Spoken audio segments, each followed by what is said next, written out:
Hello everybody and welcome to Nathan on Shuffle and to my latest episode of New Album Spotlight, the show where I put the spotlight on a new album, usually in the progressive rock world or related to it, something I think fans of progressive rock music will enjoy. If you like the same kind of things that I do and that I talk about on the channel, it should be right up your alley as well. So I only talk about albums that I absolutely love and that I'm excited to get into, and this is no exception. This album is Professor Caffeine and the Insecurities. This is a self-titled record from the group of the same name, a fantastic group that I've just come across and just discovered. I believe this is their first full-length album. They have a few EPs that I was seeing in their catalog and their history, but this is their first full-length big studio album, and I'm excited to get to talk about it and cover it on the channel.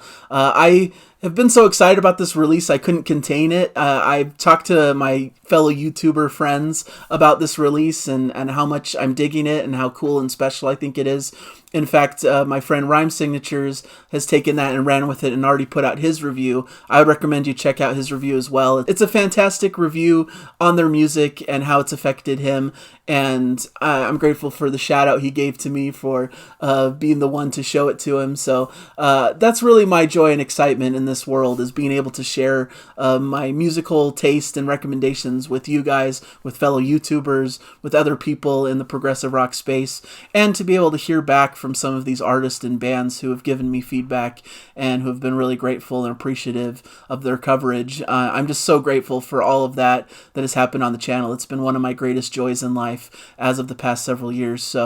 But this is a special group that has a sound similar to what the touch points that I tend to give when I'm talking about this group, that it sounds like a combination of Coheed and Cambria and Thank You Scientist, but with a dash, of course, of their own personality and quirkiness in the mix as well. But I think that's the immediate references that I caught when I first heard this record. Because of their more rock foundation like Coheed, and the more jazzy inflections that they can insert, similar to what Thank You Scientists do. They have a similar, higher pitched vocalist who has a really clear, piercing voice that works really well in the music that I think both of those bands also have. So that's why those kind of comparisons come to mind, but I think also they have a bit more of this poppier sensibility that sometimes they can get into these really catchy vocal hooks that draw you in. I think there's a bit of early 2000s alternative rock in their sound as well that I detect, and a bit of that jam band flavor from some of these newer jam bands that are out there and playing their butts off to multiple crowds and multiple people, like Humphreys McGee.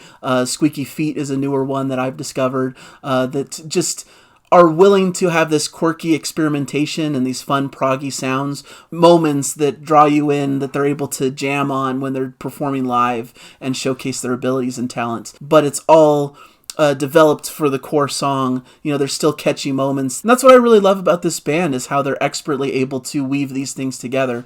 They're able to do these quirky, proggy, kind of interesting different things and explore different genres and sounds, but it's always accessible. It's always focused on the songcraft and on these vocal hooks and musical moments and melodies that stick in your head, that become earworms and draw you back in. So sometimes I think things that are overly complex and overly quirky and proggy can kind of be isolating to certain listeners. It's interesting and different, but nothing really grabs you, nothing gives hold, and nothing makes you want to return to it.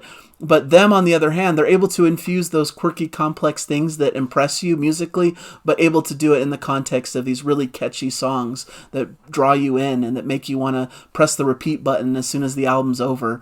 And it's just such an incredible expert balance that they're able to portray on this record that's really remarkable and has drawn me back into the album several times over, as I just feel an addiction to it as I keep pressing repeat and repeat on my player. So it's really fun to listen to. And that's the other thing I love about this music, and I love about music in general, is that they're just able to have fun with it. Even if you just look at the track listing and the titles to some of these songs, you could tell they're having a bit of fun, a bit of tongue-in-cheek. And I really respect that and appreciate that with some of these great musicians, that they're able to just have fun with the music and showcase something enjoyable, have humor, and I think that's something that really draws me in, at least as a listener and someone who appreciates that side to the musical equation. To talk about the band members, the Professor Caffeine is Dan Smith, who's the frontman slash bassist of the group, Derek Tanch, who plays keyboards, Anthony Pugliafico on guitars, Ken Dellett on drums, and Jay Driscoll on guitars as well. And fantastic group. They're all fantastic players. Every element to the band is really well played and expertly crafted.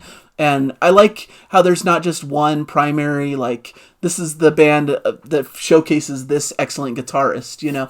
It's a band where every single member shines in their own particular way and on their own particular instrument.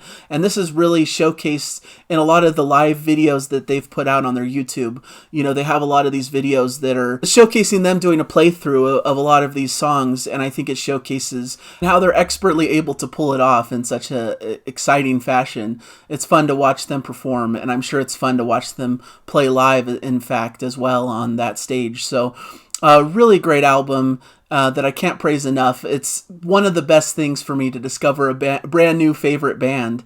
My constant hunt for new music is kind of built upon trying to find the next greatest band out there, and I feel like I found a hidden gem that I just want to scream about from the rooftops. The album in particular, every track has something to highlight in it that brings you in and that draws you to the music. The first track is Rockton Panda, which starts with these overdriven guitar chords and these lush melodic moments. There's also some quick-paced arpeggiated guitars and tapping that you hear that kind of brings that complexity and progginess to the equation. It's a great opening piece that brings you right into the world of Wolf Fang Fist, which is high octane, starts with that Thank You Scientist kind of quirky, heavy energy, has almost like a Latin shuffle at times in the drum work, and these sections that kind of go off in that vein.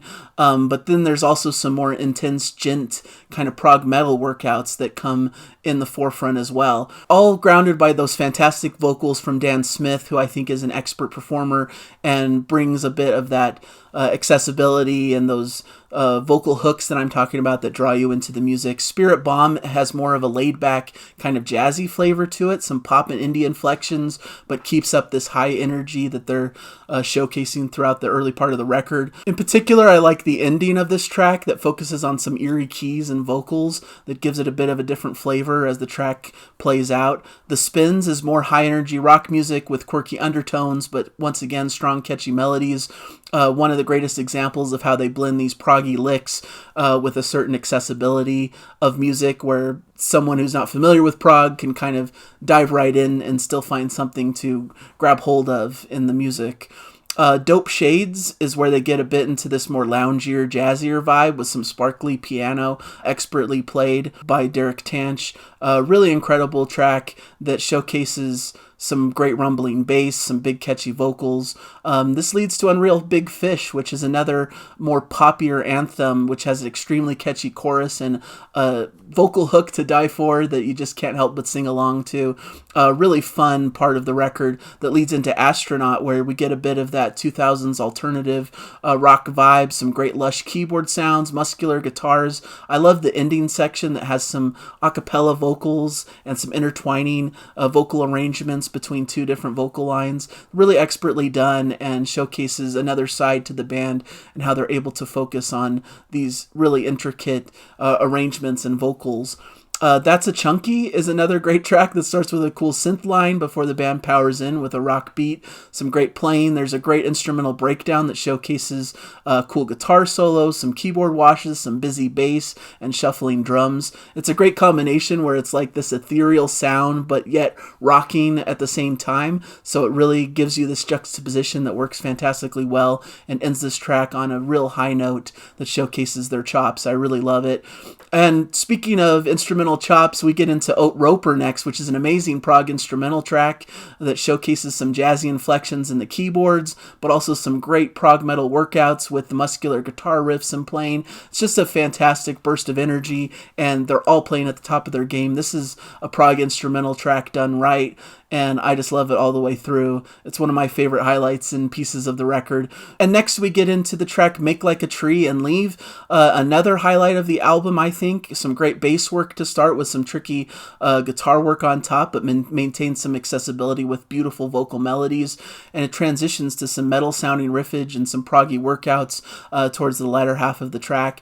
But it's just a beautiful track that showcases their penchant for great melody, but also able to do these complex instrumental workouts on top of it. And the way they're able to blend these things is just expertly crafted. And I'm endlessly impressed throughout the album how they're able to do that. It's like their magic trick, that they're able to stay accessible and pop infused, but also have these really tricky, complex, proggy workouts at the same time. Is just really fantastic.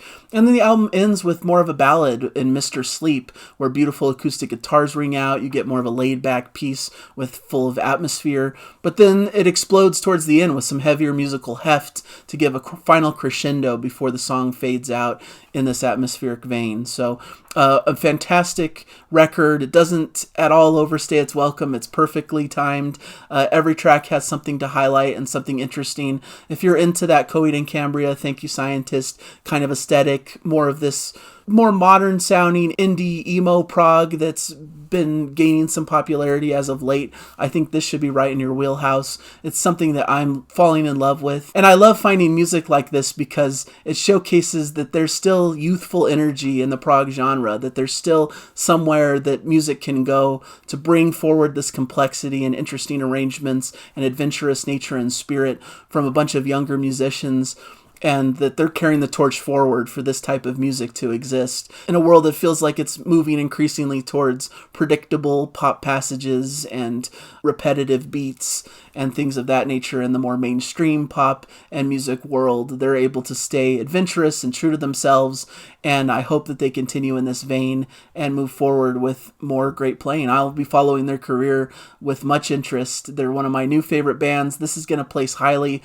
on my year-end lists, I'm sure, and it's just raised and raised in my estimation as I continue to listen to it. So one of those grower albums that I just can't get enough of and can't recommend enough to you out there.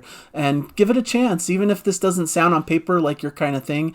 I think it's worth anybody's ears to just at least give it a cursory listen to see if it's up your street. And there may be a track that surprises you, where they're able to go into a different type of vein, and it may work for you. And I think that's fantastic, that they're able to be so eclectic, so diverse, yet remain accessible and have these incredible pop hooks and melodies, but complex riffs and playing that really bring the prog spirit, which of course warms my heart as a prog superfan. So thank you guys. Thanks to the band. I hope they see this review and they appreciate it. And thanks to all of you watching these reviews. I'll be back next week, I'm sure, with another album spotlight, trying to bring the word out to all this great music that's a little bit underground, that maybe misses some people's attention, but I want to bring it to you, and hopefully you enjoy that. So hopefully I'll catch you in future episodes, and for now, enjoy the music out there.